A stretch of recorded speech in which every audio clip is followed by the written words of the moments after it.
1,000 টাকা নোটটা যদি জাল হয়তো আমাকে বলতো আমরা মানে নিতাম, কিন্তু সরকারের টাকা সরকারি লোক কেন 1,000 টাকা নোট দিবে না? এটাই আমার দাবি, এই টাকাটাই আমার দাবি। কিসের জন্য নিল না? এখন কি বলছে, এটা ঢুকে না অন্য অন্যটা নিবে, চেঞ্জ করে নিবে। এটা যে জাল না নকল না কি সেটা প্রমাণ দেওয়া যায় নাই। এটা সরকারের কাছে প্রশ্ন, বাংলাদেশ সরকারের কাছে প্রশ্ন আমার এটা রইলো। উনি 1,000 টাকা নোট এই সরকার যে নতুন বের করছে, ওই 1,000 টাকা নোটটা সে নিবে না। আমি বললাম যে নিবেন না কেন? উনি বললো কি যে আমি এই টাকাটা আমার পছন্দ, আমি নিব না।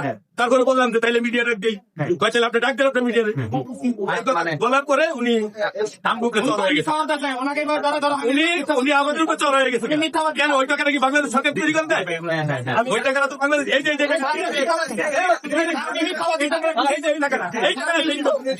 এই টাকাটা কি যা এই টাকা বাংলাদেশ আমি যোগ দেই আপনি শোনাবেন আমরা রেগুলার কাজ করলাম। আপনার রেগুলার কাজটা আপনার ইস্যু কিনা? না আপনি এখানে না করলেন কেন? আমি না গলাই না। আমি বলে থামেন। উনি একটা অবদান করে গেল প্রতিবাদ। ওই ব্যক্তি নিজে করে মামলা দায়ের করতে হবে। আপনি ওনাদের পক্ষে যে থামেন, আমি আপনি কথা বলছেন কেন ভাই? না না ওই চিন্তা উনি করছেন, আপনি কেন করবেন স্যার?